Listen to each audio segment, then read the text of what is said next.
उत्तर प्रदेश के राज्यपाल श्रीमती आनंदीबेन पटेल, यहाँ के लोकप्रिय मुख्यमंत्री योगी आदित्यनाथ जी, मंत्रिमंडल के मेरे सहयोगी धर्मेंद्र प्रधान जी, राष्ट्रीय शिक्षा नीति की ड्राफ्टिंग कमेटी के चेयरमैन के कस्तूरीरंगन जी,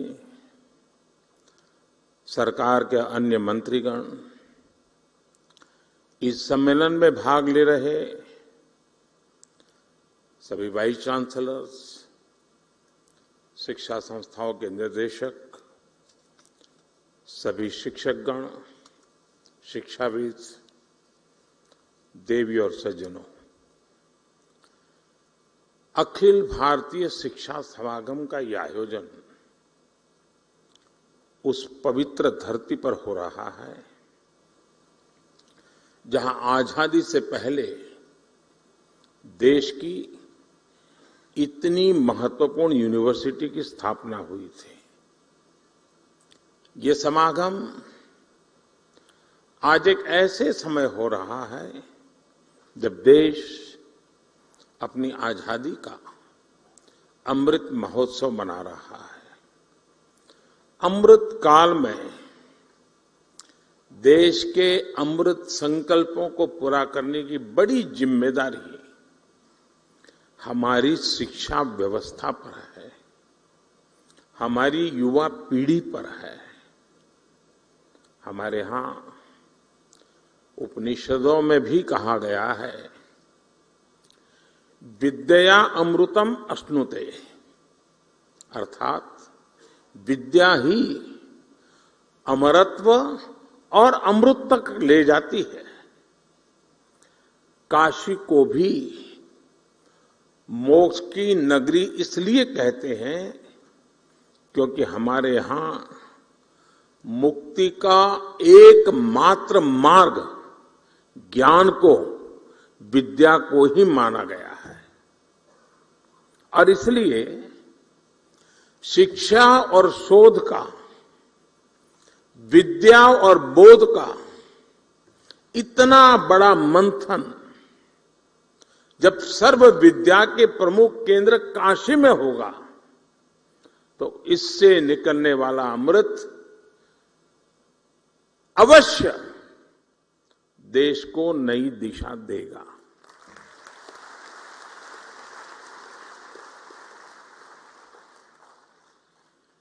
मैं इस अवसर पर महामना मालवीय जी के चरणों में नमन करते हुए इस आयोजन के लिए आप सभी को शुभकामनाएं देता हूं। मैं काशी का सांसद हूं। मेरी काशी में आप पधारे हैं तो एक प्रकार से मैं होस्ट भी हूं।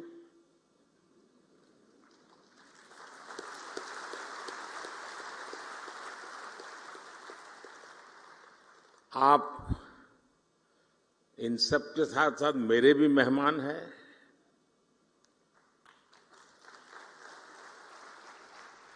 मुझे विश्वास है कि व्यवस्थाओं में ज्यादा आपको असुविधा नहीं होगी।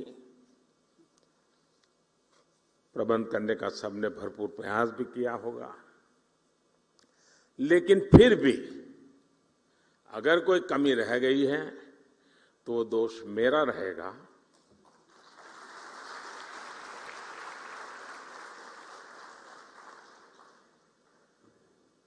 और एक होस्ट के नाते कोई भी आपको असुविधा हो जाए तो उसकी क्षमा मैं पहले से मांग लेता हूं। साथियों, मैं अभी एक कार्यक्रम करके आ रहा हूं। यहां मध्याह्न भोजन के लिए एक सेंट्रलाइज्ड किचन का काम था, लेकिन वहां मुझे मेरी काशी की सरकारी स्कूल के 10-12 साल की उम्र के बच्चों के साथ गप्पे गोष्ठी करने का अवसर मिला।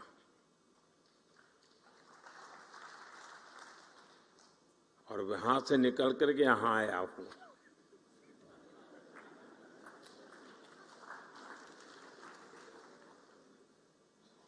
और मैं उनसे सुनकर के आया हूं और आपको सुनाने आया हूं।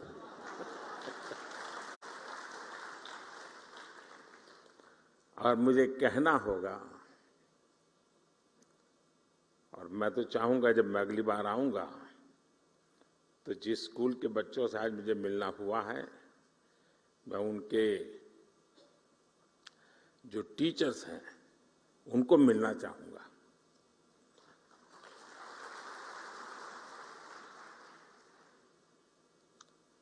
आप कल्पना कर सकते हैं कि ऐसा विचार मुझे क्यों आया होगा। मेरे मन पर इतना प्रभाव पैदा हुआ, 10-15 मिनट का ही वो अवसर था मेरे पास, लेकिन जो प्रतिभा उन बच्चों में थी, जो टैलेंट थी, जो कॉन्फिडेंस था और जो विविधता थी, और वो भी एक सरकारी स्कूल के हमारे सामान्य परिवार के बच्चों की।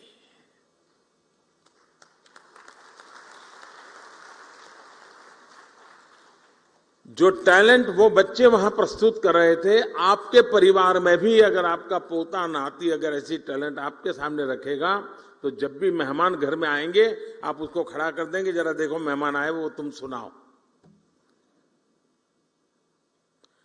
मेरा कहने का तात्पर्य है कि वर्तमान पीढ़ी का ये सामर्थ्य, उनकी क्षमता,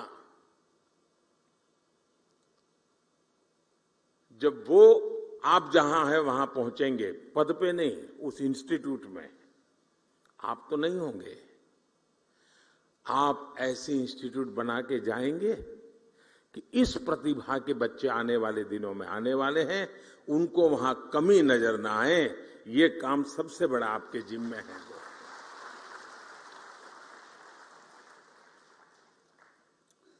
और मुझे विश्वास है कि अगले 3 दिनों तक यहां जो चर्चा और विमर्श होगा, उससे राष्ट्रीय शिक्षा नीति के क्रियान्वयन को प्रभावी दिशा मिलेगी।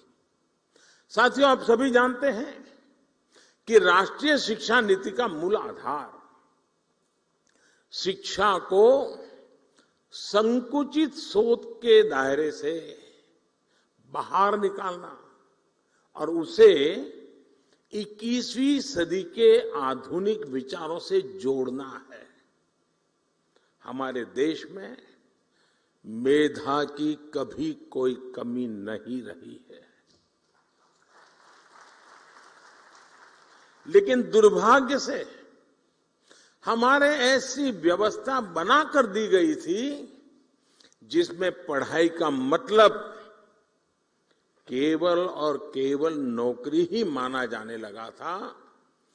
शिक्षा में ये विकार गुलामी के कालखंड में अंग्रेजों ने अपनी जरूरतों को पूरा करने के लिए, अपने लिए एक सेवक वर्ग तैयार करने के लिए किया था। आजादी के बाद इसमें थोड़ा बहुत बदलाव हुआ भी, लेकिन बहुत सारा बदलाव रह गया। अब अंग्रेजों की बनाई व्यवस्था कभी भी भारत के मूल स्वभाव का हिस्सा नहीं थी और न हो सकती है। अगर हम हमारे देश के पुराने कालखंड की तरफ नजर करें, हमारे यहां शिक्षा में अलग अलग कलाओं की धारणा थी, और बनारस तो, मेरी काशी तो इसका जीवंत उदाहरण है। बनारस ज्ञान का केंद्र केवल इसलिए नहीं था क्योंकि यहाँ अच्छे गुरुकुल और शिक्षण संस्थान थे। बनारस ज्ञान का केंद्र इसलिए था क्योंकि यहां ज्ञान और शिक्षा बहुआयामी, मल्टी सेक्टरल थी। शिक्षा में यही विविधता हमारी शिक्षा व्यवस्था का भी प्रेरणा स्रोत होनी चाहिए। हम केवल डिग्री धारक युवा तैयार न करें, बल्कि देश को आगे बढ़ने के लिए जितने भी मानव संसाधनों की जरूरत हो, हमारी शिक्षा व्यवस्था वो देश को उपलब्ध कराए, देश को दे। इस संकल्प का नेतृत्व हमारे शिक्षकों और शिक्षण संस्थानों को करना है। हमारे शिक्षक जितनी तेजी से इस भावना को आत्मसात करेंगे, छात्र छात्राओं को, देश के युवाओं को उतना ही ज्यादा, देश के आने वाले भविष्य को भी उतना ही ज्यादा लाभ होगा। साथियों, नए भारत के निर्माण के लिए नई व्यवस्थाओं का निर्माण, आधुनिक व्यवस्थाओं का समावेश उतना ही जरूरी है। जो पहले कभी नहीं हुआ, जिन लक्ष्यों को पाने की देश ने कल्पना भी नहीं करता था, वो आज के भारत में हकीकत हमारे सामने निर्माण हो रही है। अब आप देखिए, कोरोना की इतनी बड़ी महामारी से हम न केवल इतनी तेजी से उभरे, बल्कि आज भारत दुनिया की सबसे तेजी से बढ़ रही बड़ी अर्थव्यवस्थाओं में एक है। आज हम दुनिया के तीसरे सबसे बड़े स्टार्टअप इकोसिस्टम है। स्पेस टेक्नोलॉजी जैसे क्षेत्रों में, जहां पहले केवल सरकार ही सब करती थी, वहां अब प्राइवेट प्लेयर्स के जरिए युवाओं के लिए एक नई दुनिया तैयार हो रही है। पूरा अंतरिक्ष उनके बाहुपास में आ रहा है। दोस्तों, देश की बेटियों के लिए, महिलाओं के लिए भी जो क्षेत्र पहले बंद हुआ करते थे, आज वो सेक्टर बेटियों की प्रतिभा के उदाहरण प्रस्तुत कर रहे हैं। साथियों, जब देश का मिजाज ऐसा हो, जब देश की रफ्तार ऐसी हो, तो हमें अपने युवाओं को भी खुली उड़ान के लिए नई ऊर्जा से भरना होगा। अभी तक स्कूल, कॉलेज और किताबें ये तय करते आए थे कि बच्चों को किस दिशा में जाना है, लेकिन राष्ट्रीय शिक्षा नीति के बाद अब युवाओं पर दायित्व और बढ़ गया है, और इसके साथ ही हमारी भी ये जिम्मेदारी बढ़ गई है कि हम युवाओं के सपनों और उड़ान को निरंतर प्रोत्साहित करें, उसके मन को समझे, उसकी आकांक्षाओं को समझे, तभी तो खाद पानी डाल पाएंगे। उसे समझे बिना कुछ भी थोपने वाला युग चला गया है। दोस्तों, हमें इस बात का हमेशा ध्यान रखना होगा,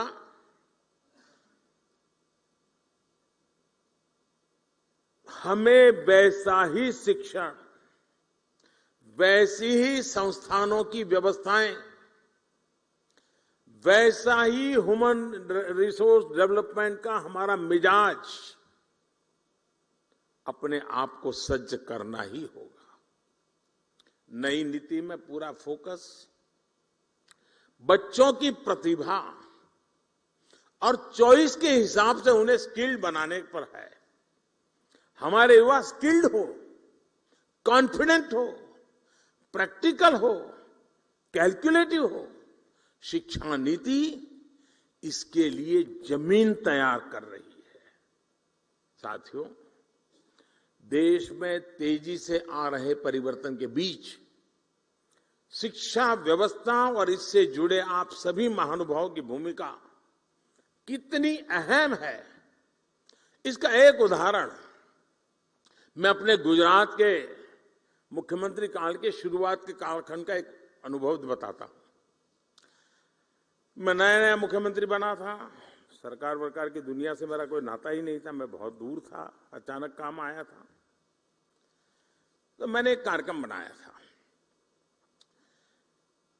मेरे सभी सचिवों को मैंने कहा कि आप ही आपके डिपार्टमेंट के मुख्यमंत्री हैं और मुझे बताइए 5 साल में आप अपने डिपार्टमेंट को कहां ले जाओगे, कैसे ले जाओगे, अचीव क्या करोगे, उससे गुजरात के सामान्य मानवी के जीवन को क्या लाभ होगा, उसका एक आपका विजन और पूरी डिटेल के साथ प्रेजेंटेशन कीजिए।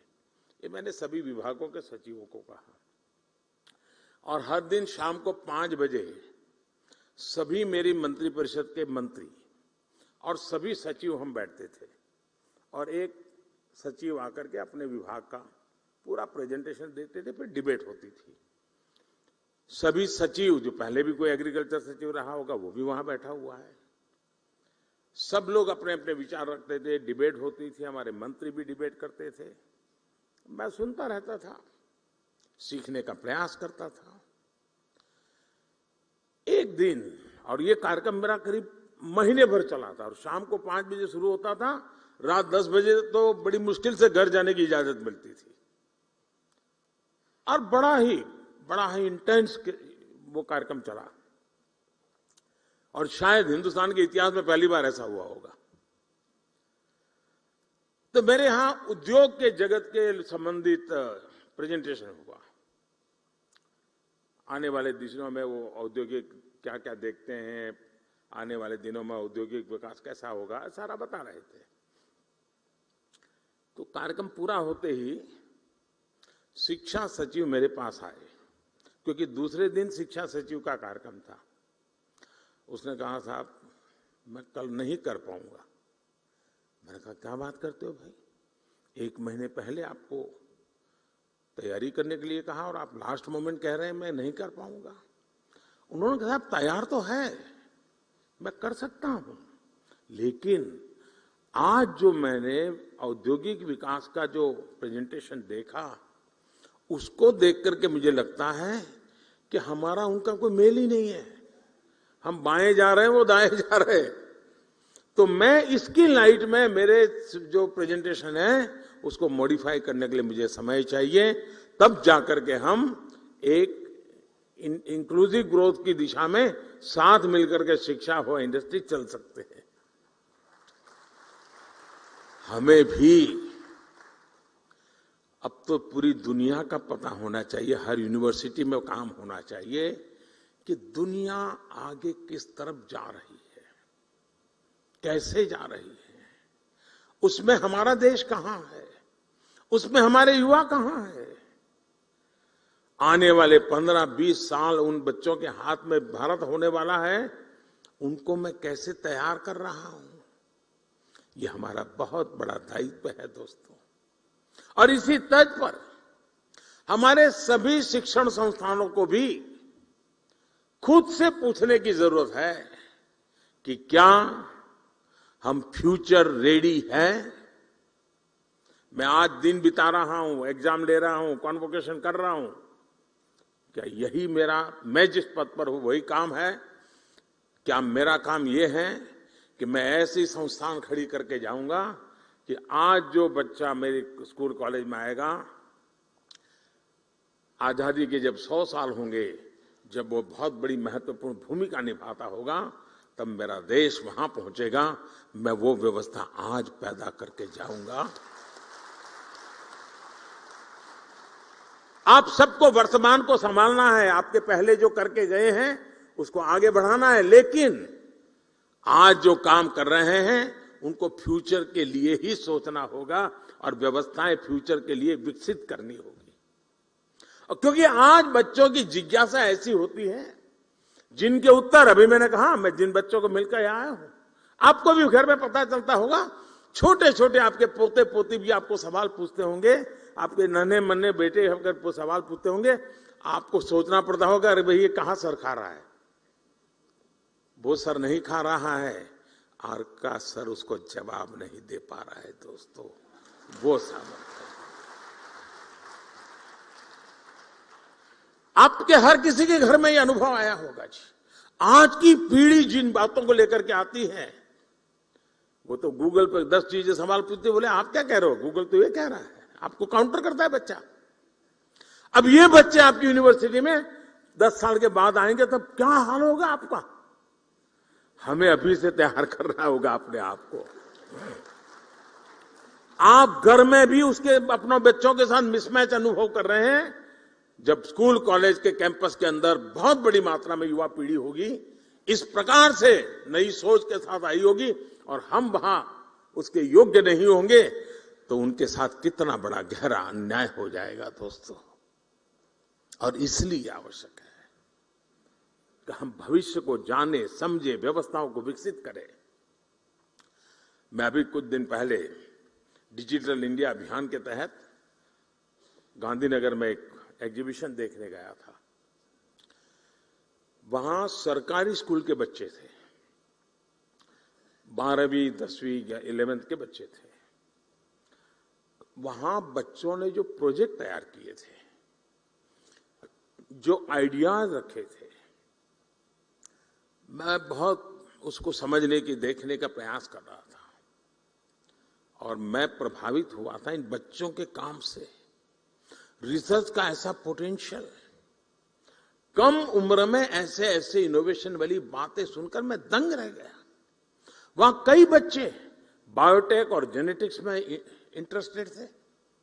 उनकी क्लास में जब साइंस के फंडामेंटल्स पढ़ाए जा रहे हैं, तब वो जीन मैपिंग, एफिनिटी क्रोमेटोग्राफी और जेनेटिक लाइब्रेरी बेस्ड टूल्स की बात कर रहे थे। अब कितना बड़ा अंतर है, आप कल्पना करिए। मैं उनके काम को देखकर सोच रहा था कि जब ये हायर एजुकेशन में पहुंचेंगे तो हमारे इंस्टीट्यूशन इनकी आधुनिक सोच के मुताबिक तैयार होंगे क्या? अगर हम इन बच्चों के लिए उनके हायर एजुकेशन में पहुंचने का इंतजार करेंगे, तब तक दुनिया बहुत आगे निकल जाएगी दोस्तों। इसलिए हमें ये अभी से सोचना होगा कि जिस उम्र में भी बच्चों के मन में मोटिवेशन है, उसी उम्र में उन्हें गाइडेंस और रिसोर्स मिले, इसका प्रबंध हमने सोचना पड़ेगा। हमें अपने संस्थान में ऐसी व्यवस्था तैयार करने पर काम करना चाहिए। साथियों, इस महीने के आखिर में 29 जुलाई को राष्ट्रीय शिक्षा नीति को 2 साल पूरे होने वाले हैं। और अभी धर्मेंद्र जी बता रहे थे कि बड़े मंथन के बाद ये शिक्षा नीति बनाई। कस्तूररंगन जी ने बहुत अच्छा नेतृत्व दिया, उसके कारण ये संभव हुआ। और इतना विविधता भरा देश और राष्ट्रीय शिक्षा नीति का इस प्रकार से स्वागत हो, ये अपने आप में बहुत बड़ी सिद्धि है जी, बहुत बड़ी सिद्धि है। लेकिन इसकी विशेषता देखिए, इसको बनाने में तो मंथन हुआ। आमतौर पर सरकार का स्वभाव होता है, एक डॉक्यूमेंट बन जाता है, वो डॉक्यूमेंट समय के भरोसे छोड़ दिया जाता है, कुछ व्यक्तियों के भरोसे जोड़ जाता है। आपके भी टेबल पे तो कुछ दिन शोभा बढ़ाता है डॉक्यूमेंट, फिर वो भी टेबल पे से हट जाता है, कोई नया डॉक्यूमेंट आता है, वो जगह ले लेता है, बात वहीं समाप्त हो जाती है। अनुभव आपको भी है, यहां बैठे हुए लोगों को भी है। हमने ऐसा नहीं होने दिया। हमने हर पल इस राष्ट्रीय शिक्षा नीति को जिंदा रखा है। मैं स्वयं भी इतने कम समय में कम से कम 25 सेमिनार में गया हूं, शायद 25 से ज्यादा, और इसी विषय पे मैं बोलता रहा हूं। ये रिपोर्ट देने के बाद स्वयं कस्तूररंगन जी लगातार संवाद कर रहे हैं, हर क्षेत्र के लोगों से संवाद कर रहे हैं, उनके क्लैरिफिकेशन चाहिए, समझा रहे हैं, उसके पीछे का विजन क्या है, बैकग्राउंड इंफॉर्मेशन वो समझा रहे हैं। पूरी सरकार के सभी डिपार्टमेंट लगातार कोशिश कर रहे हैं कि ये, क्योंकि 30 साल के बाद आया हुआ डॉक्यूमेंट सिर्फ कागज का ढर्रा हमारे पास पहुंच जाने से होगा नहीं जी। आप भी यहां जब 3 दिन मंथन करोगे, उसकी कई बारीकियां हैं जो शायद आपने पूरा पन्ना पढ़ लिया होगा, लेकिन अब नई तरीके से आपके सामने उजागर होगी। इसलिए अपनी यूनिवर्सिटी के अंदर भी ऐसे ही निरंतर मंथन की योजना बना करके यहां से जाना। सिर्फ यहां से आप सुन करके मत चला जाना, आपके साथ जुड़े हुए जो बाकी साथी हैं वे भी ऐसा ही मंथन करें, उसमें से और अमृत निकाले जी, तब जाकर के इसका लाभ होगा। और इसके इम्प्लीमेंटेशन की उसके लिए जो चुनौतियां हैं, उसकी हर बारीकी पर हमें गौर करते रहना चाहिए। साथियों, आज जब कोई काम अपने हाथों में लेता है तो समस्याएं का समाधान भी तेजी से निकलता है। समस्या समझ करके यार मैं कहां पढ़ूं इसमें, तो समाधान कभी नहीं निकलता है। साथियों, इन 2 सालों में देश राष्ट्रीय शिक्षा नीति को लागू करने की दिशा में कई ठोस कदम उठा चुका है। इस दौरान एक्सेस, क्वालिटी और फ्यूचर रेडीनेस जैसे जरूरी विषयों पर हुई वर्कशॉप ने भी बहुत बड़ी मदद की है। देश विदेश के एकेडमिशियंस, इनसे जो चर्चाएं हुई, मेरा भी देश के शिक्षा मंत्रियों के साथ, शिक्षाविदों के साथ जो संवाद हुआ, उसने भी इसी गति को आगे बढ़ाया है। और अभी कुछ दिन पहले हमारे धर्मेंद्र जी ने देश भर के शिक्षा मंत्रियों को भी बुलाया था, जैसे आपके साथ चर्चा कर रहे हैं, उनके साथ भी की थी। लगातार कोशिश हो रही है